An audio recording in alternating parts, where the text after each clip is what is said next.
bio-nya Instagram kami, kemudian klik link daftar webinar. Segera ya. Ya, segera karena mungkin jam 11 kita bakal tutup pendaftarannya. Yes, akan Oke. seru kali ini kayak pembahasannya nanti. Iya. Apalagi ada Bang Billy juga, Bapak Kepala Dinas ya. Ya, pasti sangat seru. Oke, kita mungkin hari ini harus bahas tentang Pustaka Kampung Impian sedikit, Kak. Oke. Mungkin pengalaman Kakak selama menjadi guru impian di Pustaka Kampung Impian. Ya, jadi seperti yang sudah banyak dibicarakan sebelum-sebelumnya, Pustaka Kampung Impian ini adalah program dari yayasan kita, yaitu Rumah Relawan Remaja, di mana sebelumnya Rumah Relawan Remaja ini memang sudah banyak berkecimpung di bidang pendidikan dan sosial kayak gitu. Jadi kan kita Rumah Relawan Remaja sudah terbentuk sudah sangat lama. Dari 2013 juga kita sebenarnya sudah pergi ke desa-desa dan pertama kali kita membentuk sebuah program berbentuk pustaka, itu namanya Peace Library di Desa Balingkarang, Aceh Tamiang. Nah, di sana awalnya Rumah Relawan Remaja menitipkan buku-buku di rumah, kalau di sana sebutan untuk kepala desanya tuh Pak Datuk ya. Jadi Rumah Relawan Remaja itu menitipkan buku di rumah Pak Datuk, bilanglah itu kemudian akan dibentuk pustaka saat itu. Jadi saat itu pustakanya masih dititipkan di rumah Pak Datuknya. Dan dari situ kita melihat banyak minat anak-anak di sana untuk membaca buku itu sangat luar biasa kayak gitu. Setelah itu juga dari situ, kemudian saat pulang para relawan dari Rumah Relawan Remaja kembali berpikir kira-kira program apa yang bisa kita buat untuk mendukung anak-anak di desa-desa terpencil untuk lebih bisa berkembang kayak gitu. Karena kan memang yang kita tahu memang dimanapun desa terpencil, mungkin di seluruh Indonesia banyak memang masalah-masalah yang dihadapi, apalagi terkait dengan pendidikan. Iya. Itu di Desa Balingkarang, Kak ya. Ya. Nah, Desa Balingkarang itu di mana, Kak? Desa Balingkarang itu di Aceh Tamiang, tapi dia memang sangat pedalaman. Mungkin banyak masyarakat Aceh Tamiang juga yang mungkin tinggal di Kuala Simpang bahkan belum pernah sama sekali ke Balingkarang ya, saking susahnya akses jalan ke sana. Mungkin sekarang sudah bisa dengan akses darat, tapi ya jalannya juga sangat kondisinya sangat masih bolong-bolong, masih buruk kayak gitu. Jadi memang sangat terisolasi, Kak ya. Makanya mungkin kita juga buat perpustakaan di sana. Ya. Jadi setelah pembentukan Peace Library itu dan kita lihat juga masyarakat saat itu mendukung, anak-anak juga minat bacanya sangat tinggi, maka timbullah ide untuk membuat sebuah kegiatan yang bernama Pustaka Kampung Impian. Oke. Begitu. Jadi Pustaka Kampung Impian ini juga seperti yang saya bilang tadi, saya ini guru impian letting pertama. Jadi saat pertama kali kita datang ke desa-desa itu di tahun 2016, seperti biasa saat itu memang guru impian yang ada itu 6 orang, kita ditempatkan di 2 desa yang berbeda, 3 orang masing-masing 3 orang gitu. Dan kita melakukan banyak kegiatan di sana, bukan hanya membawa buku-buku bacaan untuk anak-anak. Oke. Coba ini ceritakan desa lain, Kak, yang ini kan Desa Balingkarang nih. Ya.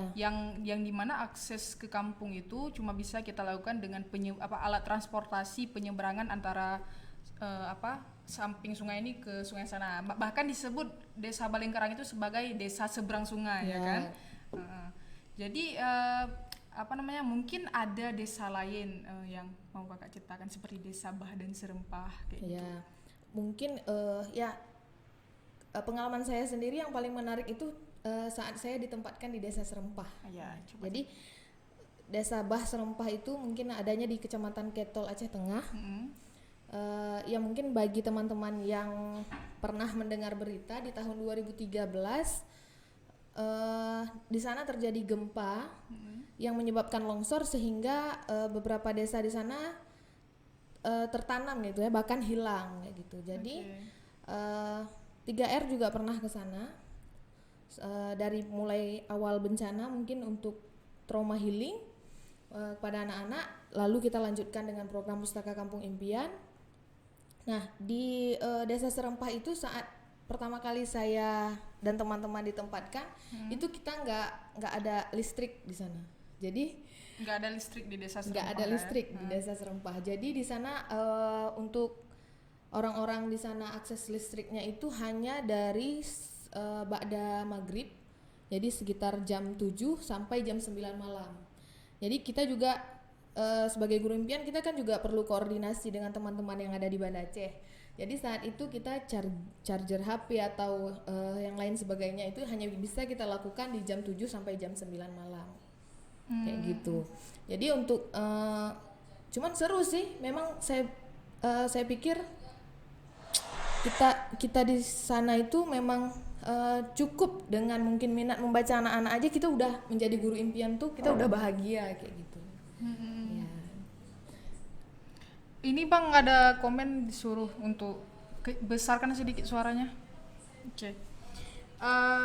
Jadi mungkin itu cerita dari Desa Serempah dan Desa Bah. Desa Serempah dan Desa Bah ini terletaknya itu di Aceh Tengah, sedangkan Desa Balingkarang yang pertama kali disebutkan tadi itu terletak di Aceh Tamiang. Nah, mungkin saya akan membagikan pengalaman saya saat berada di 3 desa lainnya, karena total desa yang kami kunjungi itu ataupun total desa yang kami bangun pustaka di desa tersebut ada 6 desa. Jadi yang pertama itu yang akan saya sebut mungkin desa yang di Pulau Aceh dulu mungkin yang paling dekat. Desa Laping namanya, yang terletak di Pulau Aceh. Jadi seperti yang kawan-kawan dengar tadi, Pulau Aceh emang daerahnya itu di dalam sebuah pulau gitu. Jadi kenapa perpustakaan itu dibentuk di sini? Yang pertama itu karena di awal-awal tahun 2016 di situ itu cuma ada 3 anak yang melanjutkan sekolah SMP dan sekolah SMA gitu. Yang lainnya mereka putus sekolah saat SD. Kenapa ini bisa terjadi? Karena di desa itu cuma ada sekolah dasar aja gitu.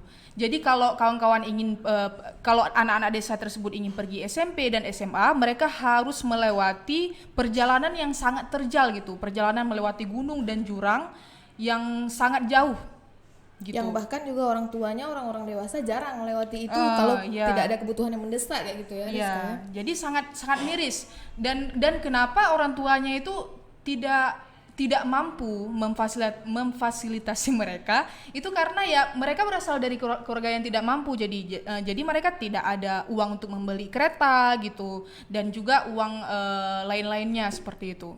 Jadi kenapa kami buat perpustakaan di situ? Tujuannya adalah menjadi harapan bagi mereka. Karena buktinya setelah kami beberapa tahun di situ sudah ada lebih daripada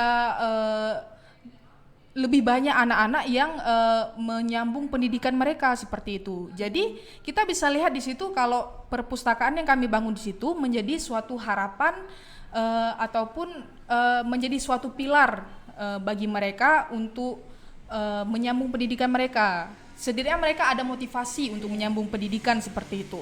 Dan Rizka tahu nggak, dulu di tahun 2016 itu juga masyarakat Laping itu mungkin saking sulitnya akses ke sana, jadi mereka pernah tidak memperdulikan ya setiap kali ada dan mungkin banyak bisa jadi banyak dari beberapa orang-orang yang datang ke sana itu hanya seperti memanfaatkan masyarakat desa. Jadi saat pertama kali Pustaka Kampung Impian itu di sana, kita malah karena anak-anak tidak pernah datang, orang tua tidak mendukung, masyarakat juga sepertinya acuh tidak acuh terhadap keberadaan kita hampir sempat menutup pustaka di Laping, Rizka. Memang susah. Tapi mungkin yang itu saat pengalaman saya di generasi pertama, tapi ya sekarang seperti yang Rizka bilang, harapan yang ternyata kita berikan ketika kita mencoba untuk bertahan bahkan luar biasa hasilnya kan.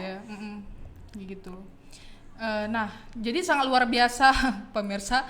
Jadi mungkin saya bakal lanjut ke dua desa lainnya yang saya akan Iya. ceritakan mungkin berasal dari Desa Sarah Baru yang terletak di Aceh Ya, Selatan. itu desa baru. Dulu waktu saya belum ada desa Sarah Baru, kita belum pernah ke desa Sarah Baru dan mendengar ceritanya kayaknya sangat menarik nih. Desa Sarah Baru lebih luar biasa lagi. Iya. Generasi pertama belum ada Desa Sarah Baru, tapi generasi saya sudah ada Desa Sarah Baru. Iya. Mungkin bukan mulai dari generasi saya, tapi generasi sebelum saya mungkin ya. Jadi kakak ini memang sudah generasi pertama, guys. Kayak gitu. Dan kami Oke. sangat ngefans dengan generasi selanjutnya yang sempat ke Sarah Baru gitu dengan cerita-cerita uniknya. Mungkin kita dengarlah langsung Oke. ceritanya gimana di Sarah Baru. Jadi sedikit ceritanya, Sarah Baru itu merupakan desa terisolasi juga. Jadi desa ini itu, jika kita ingin pergi ke desa ini, kita itu harus menggunakan boat yang perjalanannya itu kurang lebih 2 jam. Jadi melewati arus sungai kayak gitu. Boatnya itu boat sangat kecil boatnya itu. Jadi nggak ada akses jalan ke sana. Jadi makanya kita sebut ini sebagai desa terpencil ataupun desa terisolasi seperti itu. Jadi kenapa kita ingin buat pustaka di situ? Yang pertama, anak-anak di situ ataupun masyarakat ataupun pemuda lainnya kan mereka ingin ada suatu sumber pendidikan gitu. Iya. Nah di situ yang adanya itu cuma ada SD dan SMP, sedangkan SMA nggak ada. Jadi bagi anak-anak yang ingin melanjutkan SMA, mereka harus pergi ke kota istilahnya. Jadi mau nggak mau mereka itu setiap hari harus menempuh jalan tersebut ataupun mereka harus menyewa rumah di kota tersebut yang dekat dengan SMA kayak gitu. Nah, jadi kita bisa pikirkan sendiri tuh bagi keluarga-keluarga yang kurang mampu, mereka kan tidak akan mungkin menyanggupi itu kayak gitu kan. Nah, jadi adanya pustaka di sana itu menjadi suatu fasilitator ataupun sumber pendidikan bagi mereka, setidaknya memberikan harapan ataupun motivasi kayak gitu. Nah saat kami di sana kami berkata nih kepada anak-anak SMP yang tidak mau melanjutkan SMA kayak gitu, kami berkata kepada mereka kalau misal adik tidak sanggup kan sekarang pemerintah udah memberikan beasiswa seperti itu. Nah dulu mereka nggak tahu apa itu beasiswa dan lain-lain, sekarang mereka sudah tahu dan banyak daripada mereka itu sekarang menggunakan beasiswa dari pemerintah sendiri kayak gitu. Bahkan sampai melanjutkan ke jenjang kuliah. Ya. Jadi ada ini nih Kak Rizka.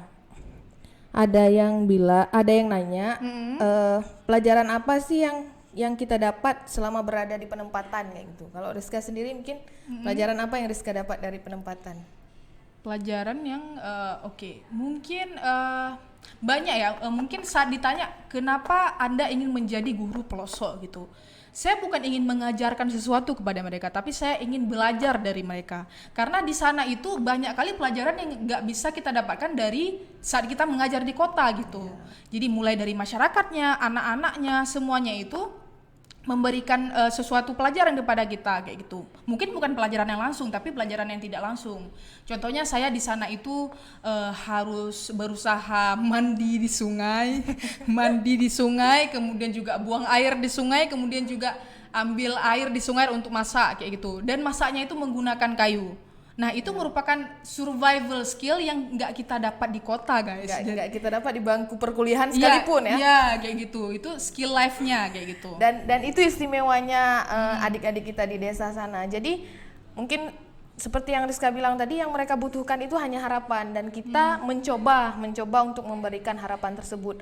Dan itu buktinya kita sudah mungkin dengan pameran virtual ini kita sudah 3 kali melaksanakan pameran, dan disitulah kita bisa melihat bukti nyata bahwa adik-adik kita di desa terpencil ternyata sama sekali tidak kalah dengan kita yang berada di kota kayak gitu. Karya-karya mereka yang mereka hasilkan itu ternyata lebih luar biasa lagi. Iya. Jadi mungkin tadi kan saya sudah ceritakan sedikit tentang Sarah Baru. Sekarang mungkin saya akan ceritakan desa terakhir, mungkin desa yang paling baru ya, yang baru kami buat pustakanya. Namanya itu Desa Klinco Arun. Jadi Desa Klinco Arun ini terletak di Aceh Besar. Jadi sangat dekat dengan ibu kota. Yang pertama. Ya. Jadi di kenapa? Kaju ya posisinya. Iya di Kaju. Jadi kenapa kami membangun pustaka di sana? Itu karena kami juga ingin memfasilitasi adik-adik yang dekat dengan ibu kota, maksudnya adik-adik yang berasal dari kota kayak gitu. Karena yang pertama ada beberapa memang orang yang ada di kota tapi mereka juga tidak mampu kayak gitu. Jadi mereka tidak mampu untuk membeli buku dan lain-lain. Jadi mengapa kami juga membuat pustaka di sini kayak gitu. Nah, itu alasannya. Dan beberapa mungkin bisa dibilang beberapa bukti mungkin adanya masalah ya. Ya, saya berani bilang adanya masalah di dunia pendidikan kita. Bahkan di mungkin desa yang tadi disebutkan Rizka di Klingcot Arun sekalipun kita ketemu dengan seorang anak yang mungkin usianya sudah harus bisa membaca. Harusnya ya, Ya. sudah kelas 6 SD tapi sampai saat ini pun dia belum bisa membaca. Dan saat kita datang dia malu-malu ya awalnya, malu-malu untuk ikut belajar, tapi semakin hari dia semakin nyaman belajar dengan kita. Dan saat ini perkembangan kemampuannya dia udah bisa ya, udah bisa minimal suku kata dia sudah bisa menuliskan dan membacanya. Gitu. Jadi by the way guys, karena sudah disebutkan tadi, sebenarnya di pustaka yang kami bangun itu ada kurikulumnya guys. Itulah kenapa kami perlu guru impian. Nah, guru impian ini sebagai fasilitator dari kurikulum tersebut. Ya. Jadi kurikulumnya itu total ada membentuk 3 kelas. Ada kelas membaca dasar, ada kelas membaca lanjut, ada kelas menulis. Maaf guys, ada 4 kelas berarti. Ada yang terakhir itu ada kelas remaja. Ya, Nah. mungkin yang Rizka sebutkan di awal itu kalau 3 kelas masanya saya. Ya, masa saya sudah ada 4 kelas. Jadi masa saya itu kenapa kita sampai membentuk 3 kelas? Jadi kan seperti yang saya ceritakan tadi, Pustaka Kampung Impian ini juga dibentuk dengan adanya riset sebelumnya. Jadi setelah teman-teman dari Rumah Relawan Remaja melakukan riset di desa-desa, kita ketemu nih dengan adik-adiknya yang bisa kita kelompokkan ternyata kelompok belajarnya. Jadi ada adik-adik kita di desa yang memang sama sekali belum mengenal ini abjad, sama sekali belum mengenal A, B, C, D dan sebagainya. Jadi mereka itu kita tempatkan di kelas membaca dasar sebutannya. Jadi mereka di sana belajar untuk mengenal bagaimana huruf A, bagaimana huruf B, huruf C dan selanjutnya.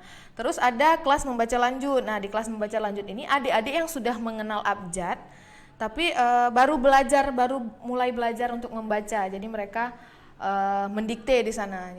Di situ juga kita banyak ketemu sama hal-hal unik misalnya. Ada adik-adik yang dia kesulitan untuk membaca menggambar. Jadi banyak hal unik lah di membaca lanjut. Dan selanjutnya ada di kelas menulis. Nah, di kelas menulis ini adalah adik-adik yang sudah bisa membaca dan menulis, tapi mereka mungkin karena keterbatasan lokasi tempat tinggalnya dan sebagainya, mereka seperti imajinasinya akan sesuatu itu terbatas. Jadi di situ kita memberikan kesempatan untuk adik-adik di sana belajar seperti apa mengembangkan imajinasi sehingga mereka bisa menulis dengan lebih baik kayak gitu. Nah, yang istimewa juga nih yang kelas remaja itu. Kelas remaja mungkin saya kurang tahu. Jadi, saya ceritakan sedikit tentang kelas remaja. Jadi kelas remaja ini seperti yang kawan-kawan tahu ya, memang yang pertama penghuninya itu ya remaja-remaja gitu, mulai dari SMP, SMA dan juga bahkan ada yang sudah mau kuliah, yang putus sekolah kayak gitu kan. Jadi di kelas remaja ini kami ingin mengajarkan mereka tentang skill-skill, mulai dari skill bahasa Inggris, kemudian juga ada skill fotografi yang baru, kemudian juga bahkan ada skill menulis kayak gitu. Kenapa kami ingin mengajarkan ini? Karena yang pertama banyak anak-anak desa yang memang sudah ada skill dalam diri mereka, mulai dari mereka bisa menari, mereka bisa main gitar, mereka bisa bisa foto kayak gituan, bisa dan pengambilan fotonya bagus ya. Pengambilan fotonya bagus. Kemudian ada juga skill-skill lain yang memang luar biasa yang jika kita tidak asah sangat disayangkan gitu. Itu bisa menjadi suatu pilar bagi mereka untuk menyambung pendidikan atau setidaknya mencari sumber pendidikan informal kayak gitu. Nah, itu mungkin sedikit kurikulum yang kami ceritakan tadi, ataupun apa yang terjadi di Pustaka Kampung Impian, ataupun apa yang terjadi apa yang terjadi di lingkungan guru impian ya kayak gitu. Selanjutnya mungkin kami akan langsung masuk ke pembahasan karya nih. Pembahasan pameran dulu lah. Pameran dulu, oke. Pembahasan pameran. Nah, jadi Pameran virtual Pustaka Kampung Impian yang kami buat tahun ini itu bertemakan Kampungku Sayang. Ya. Bertemakan Kampungku Sayang. Kenapa kami bilang seperti itu? Karena karya-karya yang kami taruh di pameran virtual merupakan berasal dari karya-karya adik-adik dari kampung. Original ya. Original. Tujuan pameran ini sebenarnya ingin mengapresiasi karya-karya tersebut karena seperti yang kawan-kawan dengar tadi, kelas-kelas tadi itu menghasilkan banyak kali karya yang jika kita tidak memamerkannya melalui sebuah pameran, maka itu menjadi suatu yang sangat disayangkan kayak gitu. Ya. Jadi makanya kami membuat pameran virtual ini. Tapi sebelumnya pameran virtual ini bukan pameran pertama karya Pustaka Kampung Impian. Jadi sebelumnya itu udah dibuat 2 pameran gitu. Tapi bukan pameran virtual. Kenapa kami buat pameran virtual? Ya yang pertama karena pandemi ini gitu. Jadi kan physical distancing. Sangat disayangkan kalau seperti kata Rizka tadi, karya-karya yang sudah banyak itu tidak kita pamerkan hanya karena pandemi ini. Jadi dari situlah timbul kita punya ide untuk kita laksanakan pameran virtual biar semua teman-teman bisa tetap menikmati karya dari adik-adik di desa sekitar terpencil. Iya, kayak gitu. Nah, sambilan ya ini Rizka, kalau ada komen-komennya berarti mungkin kita bisa sambilan menjawab. Ya, ini ada dari teman kita yang sangat jauh, dia juga dari pernah Malaysia, bergabung ya, Mr. Awang. Jadi Mr. Awang juga pernah bergabung bersama kita di kegiatan Pustaka Kampung Impian. Jadi dia nanya nih, apakah pengalaman terindah sebagai sukarelawan? Apa pengalaman terindah, Rizka? Pengalaman terindah ya, oke. Pengalaman terindah mungkin saya mungkin lebih ke value-nya ya, ataupun nilainya kayak gitu. Jadi mungkin pengalaman terindah saya itu ya yang pertama saya bisa ke tempat-tempat tertentu yang kalau saya tidak menjadi guru impian itu saya tidak mungkin ke tempat itu kayak gitu. Misal kayak Sarah Baru contohnya, desa terpencil yang terletak di Aceh Selatan. Jika saya pergi ke sana sebagai turis, belum tentu saya diterima. Kayak gitu. Jadi ya saya tidak bisa merasakan masyarakat di sana yang memang budaya masyarakat di Sarah Baru itu sangat indah, mulai dari berburu rusa, kemudian ada kenduri-kenduri ataupun pesta-pesta adat yang tidak ada di tempat saya kayak itu. Kalau saya menjadi turis, belum tentu masyarakat di situ menerima saya, tapi saya datang ke sana menjadi guru impian yang bahkan bukan saja diterima, tapi mereka memberikan rumah untuk ditinggali kayak gitu. Seperti keluarga baru di sana kayak itu. Mungkin itu pengalaman terindah saya. Ya. Kalau saya sendiri juga punya, Rizka, pengalaman terindah saya. Jadi ya karena saya generasi pertama.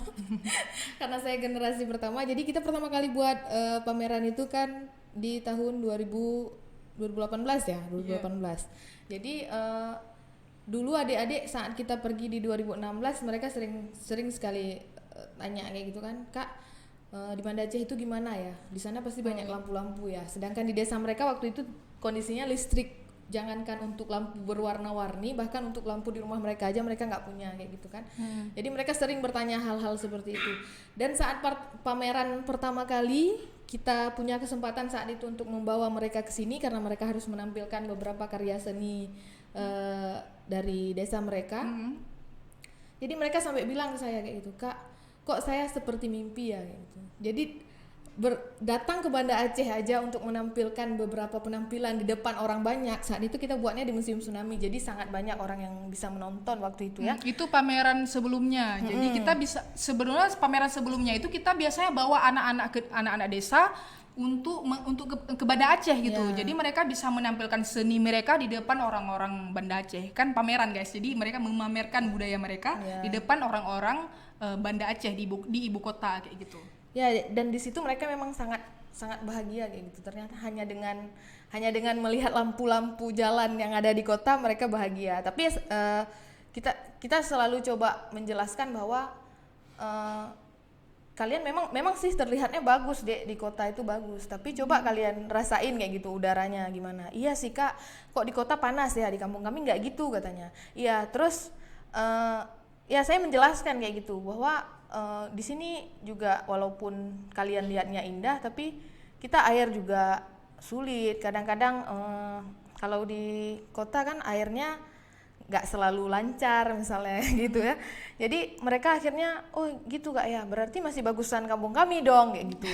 Nah disitulah makanya mungkin timbul tema kita untuk yang pameran virtual kali ini, kita mengangkat Kampungku Sayang. Jadi bukan hanya adik-adik di desa mungkin ya, kita juga mungkin ternyata kita harus berpikir kembali loh, ternyata kampung itu memang benar lebih indah dan masih lebih baik dibandingkan kita yang tinggal di kota.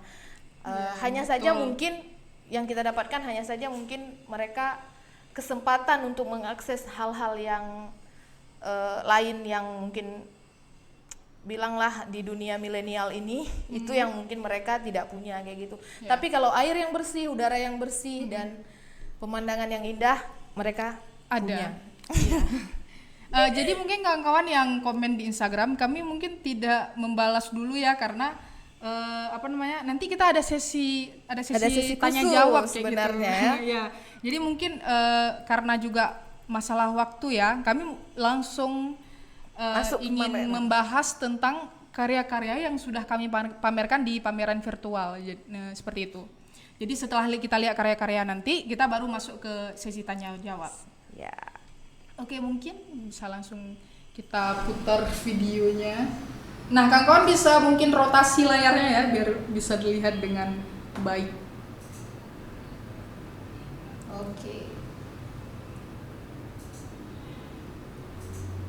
Oke, nah ini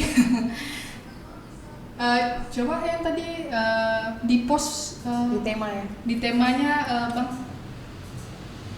Nah, itu coba dilihat ya. Nah itu dinding Kampungku Sayang itu kami buat sedemikian rupa. Jadi di belakangnya itu ada sebuah lukisan yang dimana di situ ada gunung hijau, ada juga hutan, ada sungainya, bukan sungai itu, sungai hijau, bukan sungai. Hanya saja keterbatasan dalam warna ya. Warna nyatanya lebih indah. Ya, sungai hijau itu mungkin memang representasi dari kampung yang kami kunjungi. Jadi kampung yang ada di lukisan itu merupakan kampung Balingkara. Kampung Balingkara itu berasal dari Aceh Tamiang. Jadi di sana mereka memang dikelilingi oleh kelapa sawit. Jadi mengapa sungai mereka itu warnanya hijau, guys?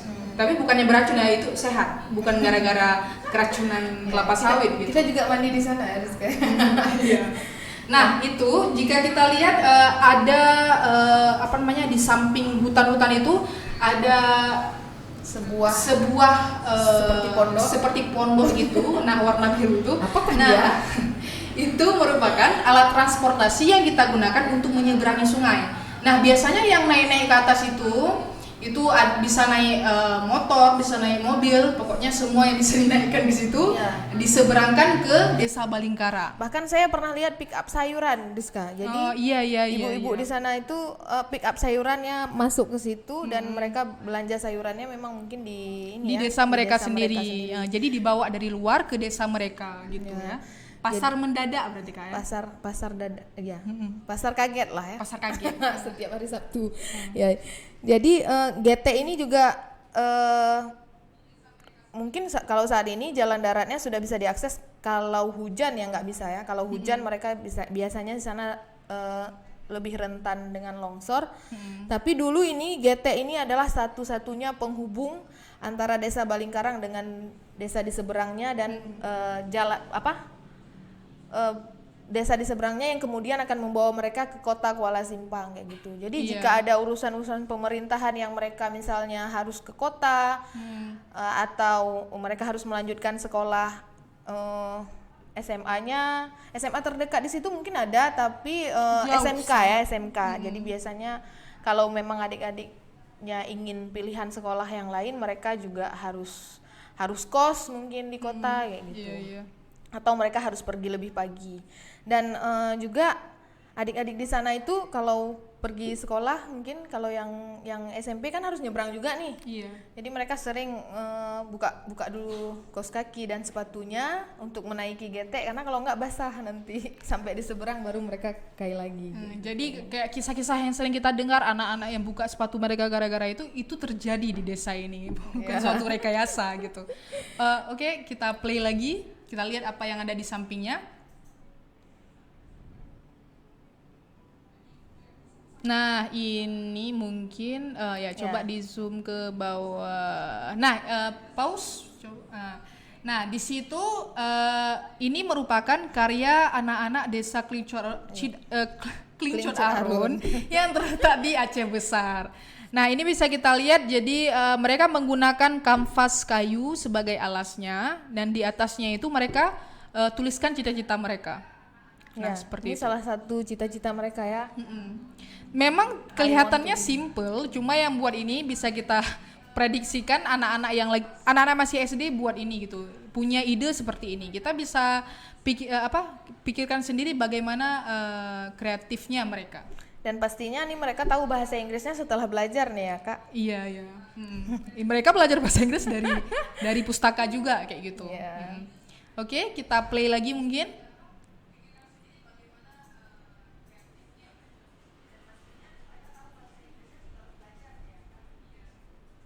Nah, yang di bawah ini coba kita kita postkan yang sebelumnya tadi.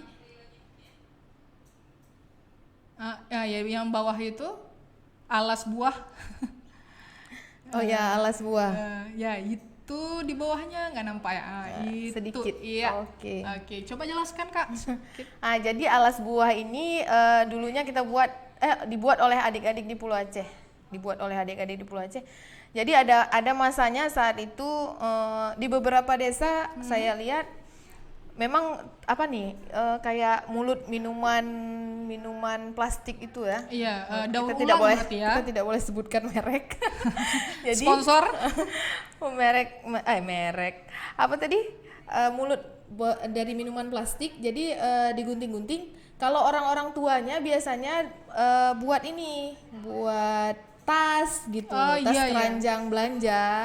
Dan adik-adiknya ternyata ini mungkin seperti yang Rizka katakan di sebelumnya tadi, hal-hal seperti ini yang ternyata bukan kita yang mengajarkan mereka, tapi mereka yang mengajarkan kita. Jadi Iya, ini iya. salah satunya nih mereka yang mengajarkan kita bahwa ternyata dari sampah bisa diolah menjadi sesuatu yang berguna gitu.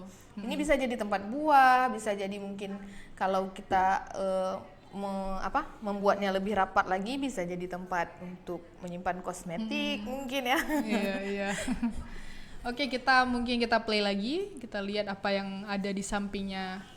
Itu mungkin sama ya, kita play aja dulu. Nah, itu coba kaligrafinya kita lihat. Ya, ini sangat menarik nih.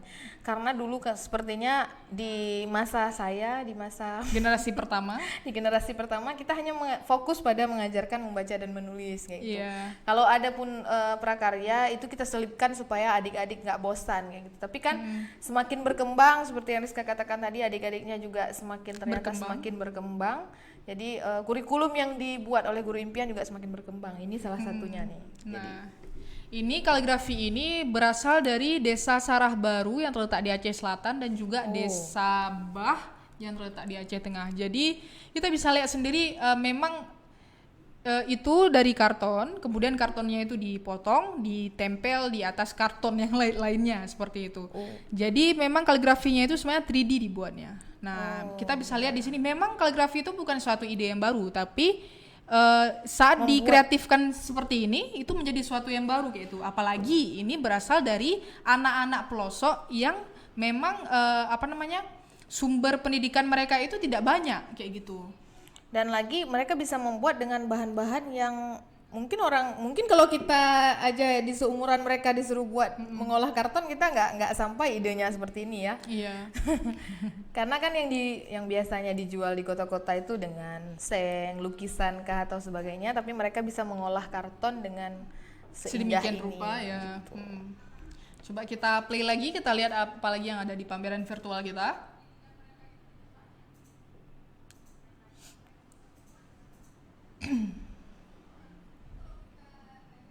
Kawan-kawan bisa ya bagikan link live-nya ke kawan-kawan lainnya biar bukan kawan-kawan saja yang tahu tentang pendidikan terpencil, tapi saya harap semua orang tahu tentang hal ini karena ini sangat penting kayak gitu.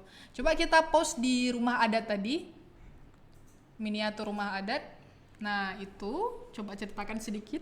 Ya ini jadi seperti yang tertempel di bacaannya rumah adat dari Sarah Baru. Jadi di Sarah Baru itu mereka punya apa? Setelah dermaga jadi istilahnya kayak gedung penyambutan itu di sini nih. Oke. Rumah adat ini gedung penyambutan untuk memasuki desa Sarah Baru. Walaupun saya belum pernah ke sana, tapi mendengar cerita dari teman-teman guru impian yang sudah ke sana. Jadi memang rumah adat ini sangat unik ya, maksudnya masih sangat tradisional seperti rumah adat Aceh gitu. Cuman ini mereka kan di sana sukunya Klut, jadi ini rumah adat suku Klut gitu. Ini warnanya juga karya adik-adik, jadi adik-adik mungkin berimajinasi warna-warna yang terang ya gitu ya. Aslinya warna kayu ya. Aslinya warna kayu. Oke, jadi ini sebenarnya kami saat saya mengunjunginya bulan sekitaran 4 bulan yang lalu lah kan. Jadi rumah adat ini kami gunakan sebagai perpustakaan di sana karena di Sarah Baru sendiri perpustakaan itu belum terbentuk. Jadi gedungnya yang belum nggak ada, tapi perpustakaannya itu ada kayak gitu. Jadi perpustakaannya itu jalan-jalan, mungkin sekali-sekali kami buat di rumah adat, sesekali kami buat di rumah rangernya hutan kayak gitu. Sesekali kami buat di depan rumah-rumah warga kayak gitu. Atau bahkan pernah di dermaga ya.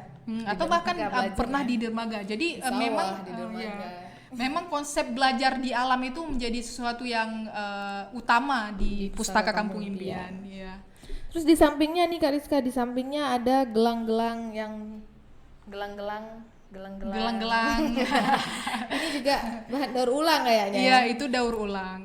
Itu berasal dari desa Balingkarang. Jadi mereka itu sebenarnya gelangnya itu dari seng, bukan seng sih. Kalau seng kayak bahaya kali ya.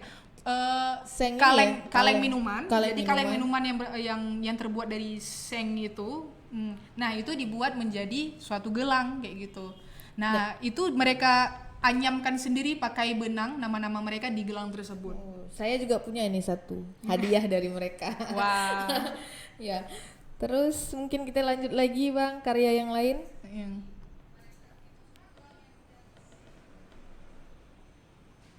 Oke, ini detailnya ya. Sampai ada ya itu nama-nama mereka di gelangnya. Nah, ini coba yang kita lebih post. berwarna-warni dan ada ikan-ikan pausnya. Nah, coba ceritakan sedikit Kak Nori tentang ini. Ya, ini gak asik nih kalau saya yang ceritakan karena saya juga terakhir kali saya pergi masih belum berwarna Kak Rizka. Jadi ini itu perpustakaan Laping. Ya, Desa Laping Pulau Aceh ya. Perpustakaan Laping. Jadi sebelumnya mungkin perpustakaannya itu ya warna kayu aja kayak gitu. Nah, sekarang sudah dimuralkan seperti ini karena hasil kerjasama kami bersama dengan ISBI. Jadi ISBI itu komunitas yang bergerak di mural dan juga mapala kalau nggak salah saya. Jadi mereka itu bekerja sama dengan kami menghias pustaka ini. Nah gitu. Jadi mungkin bagi kawan-kawan yang komunitas di luar sana yang juga bergerak di bidang yang sama ataupun bidang pendidikan bisa ya sesekali kita kerja sama gitu. Biar pustaka adik-adik kita sana semakin berwarna ya. Ya, jadi ini kita juga udah karena memang adik-adik dan masyarakat bisa menggunakan pustaka ini. Pustaka ini memang kita bangun di sana untuk dimanfaatkan oleh masyarakat kayak gitu ya. Jadi emang pustakanya ini pustaka kampung kayak gitu. Iya. Kita hanya sebagai fasilitator saja. Bahkan pustakawan yang berada di perpustakaan Laping yang terletak di Pulau Aceh itu berasal dari masyarakat mereka sendiri. Jadi dia memang anak desa gitu. Jadi pustakanya itu bisa setiap minggu dibuka oleh pustakawan ini meskipun mungkin di beberapa bulan guru impian tidak ada di desa tersebut kayak gitu.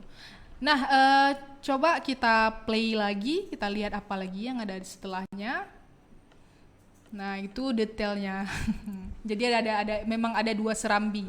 Ada 1 serambi untuk taruh buku, 1 lagi serambi untuk belajar sama baca. Oke, kita lihat di sini, di pause sebentar. Coba di rewind sedikit Bang. Nah gitu. Ini perpustakaan Bah.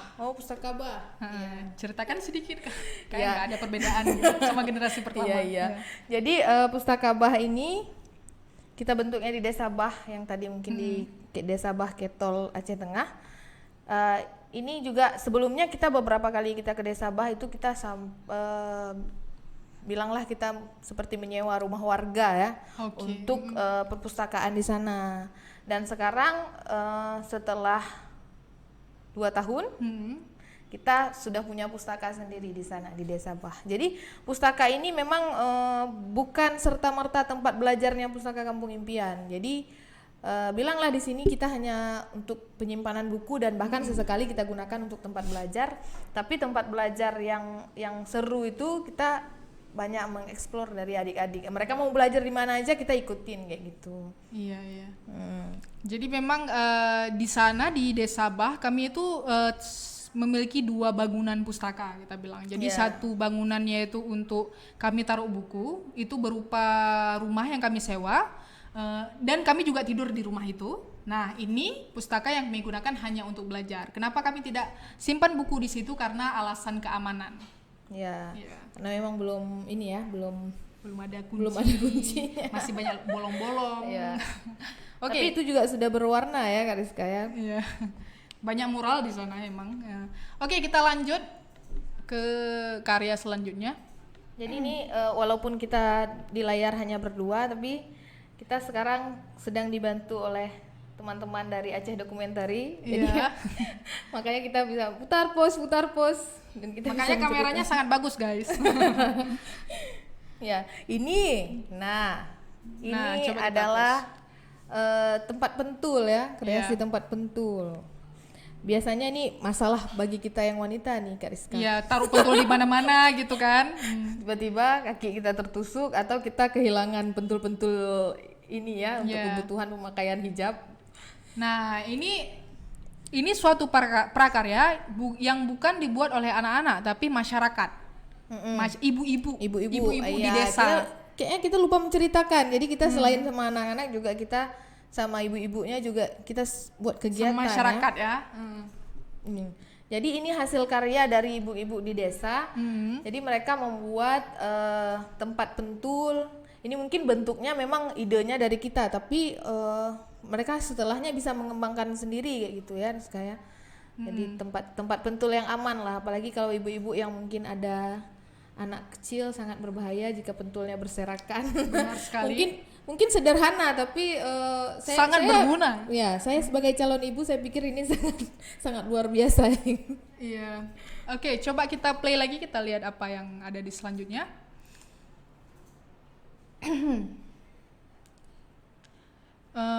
Kita zoom dari jauh coba. Ini SB kodenya ya. SB, kira-kira apa ya? Sarah Baru.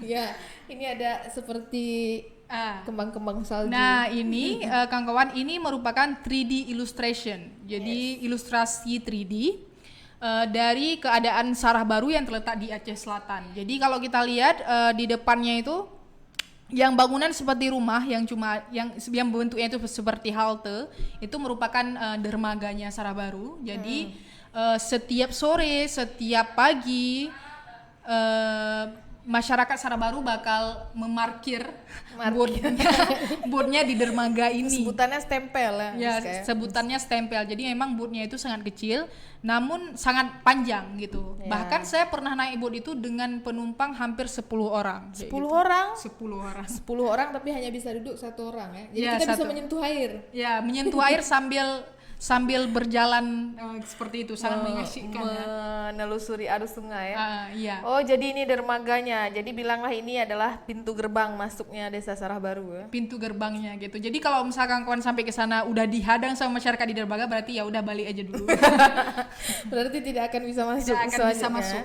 Ya, Sarah Baru ini juga terletak di ini ya, kaki Gunung Loser ya, Rizka ya. Iya, kaki Gunung Loser. Ya, itu yang paling menarik. Ya, jadi emang mereka mau di sana sangat menjaga hutannya ya. Sangat menjaga. Mungkin kita kasih salam dulu ya. Ini ada kawan kita join, Rizka Munawara. Halo Rizka Munawara, kayak gitu. Ada juga The Floating School yang merupakan kerabat kita sendiri. Halo The Floating School. Iya. Oke, kita mungkin play selanjutnya. Kita lihat apa yang ada di sampingnya.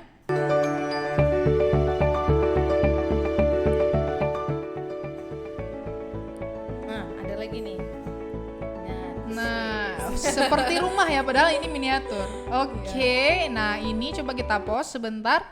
Nah ini coba diceritakan sedikit Kak Nori. Ini adalah rumah hasil kerjasama juga nih, hasil kerjasama kita dengan FAME, Forum Aceh Menulis.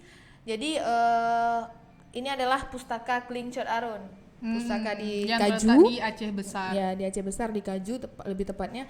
Jadi ini adalah sebuah rumah yang tanpa kita sewa ya, Jadi kita kerjasama dengan FAME waktu itu, dan saat ini masih kita pakai untuk pustaka kita. Aslinya nih nggak berwarna putih nih, tapi ini karena hasil karya dari adik-adik, mungkin mereka sangat sulit menggambarkan detailnya. Jadi agak sedikit berwarna-warni ya sebenarnya di luarnya. Jadi di samping-sampingnya itu mungkin Kak Rizka kita bisa lihat ada kipas angin yang berputar. Itu juga hasil karya dari adik-adik. Adik-adik di Kling Chot Aron sangat luar biasa ya. Mereka sudah bisa membuat kipas angin sendiri. Ya, dan uniknya lagi mungkin kita tadi pernah menceritakan seorang adik yang dia belum bisa membaca. Nah, tapi dia menyelesaikan kipas angin ini dengan idenya sendiri kayak gitu. Kita hanya guru impian hanya membimbing aja bagaimana pengaturannya kayak gitu. Dan kalau kita dekat, kipas angin ini bisa kayak kipas angin portable yang dijual-jual itu Kak Rizka. Iya, benar sekali. Jadi cuma perlu baterai dan dinamo menjadi suatu kipas angin seperti ini. Ya. Jadi seperti yang Kak Nori bilang tadi, kemampuan baca itu tidak menentukan kemampuan intelijensi orang kayak gitu. Jadi anak yang tidak bisa membaca saja bisa merangkai sesuatu yang belum tentu anak yang bisa baca lakukan. Ya, betul. Kayak gitu. Bahkan dia tanpa melihat buku instruksi nih ya, berarti ya dengan idenya sendiri, dan dia juga menggunakan bahan bekas nih Rizka. Jadi yang saya tahu dia gunakan dinamo dari mobil-mobilannya yang udah rusak. Jadi kabel-kabel dan dinamo mobil-mobilannya yang udah rusak dia rangkai menjadi sebuah kipas angin. Kipas angin itu baling-balingnya juga dari karton ubi ya, mungkin kita sebutkannya karton ubi. Dia agak keras. Sebelum ini juga mungkin tadi sedikit terlewatkan kita Bang. Sebelum ini mungkin ada salam-salam ini dari Ibu Dato yang ada di Balingkarang, ataupun Ibu Geshi ataupun Ibu Kepala Desa yang berasal dari Balingkarang sendiri guys. Ini gabung dengan kita. Dan ini yang kita lewatkan adalah pustaka Balingkarangnya Kak. Oh tidak. Makanya mungkin Bu Dato langsung titip salam ya. Oke.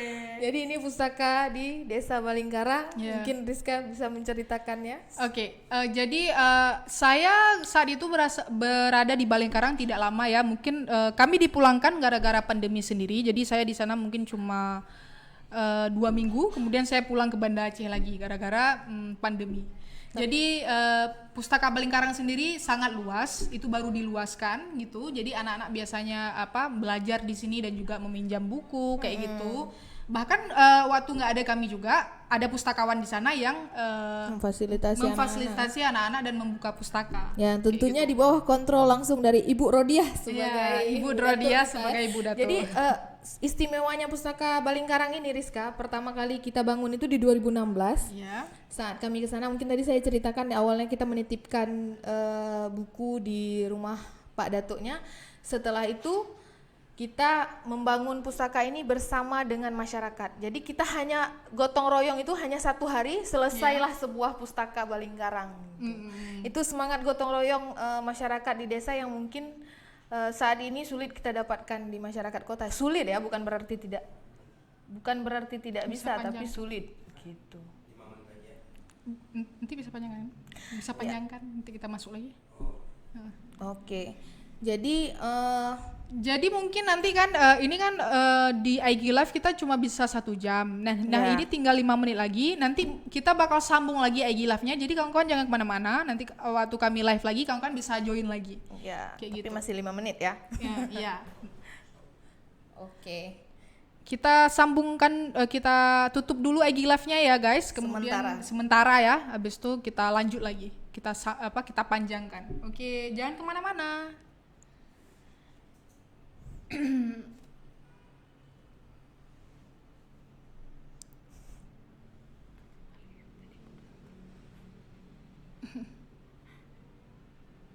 Coba di atas banyak ya, lumayan. Udah keluar sekali tadi ya Kak. Udah 24 tadi yang paling banyak saya lihat.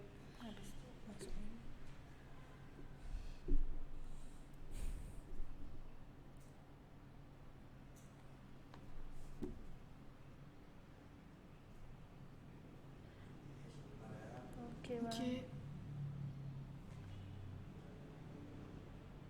Udah tadi? Oh iya.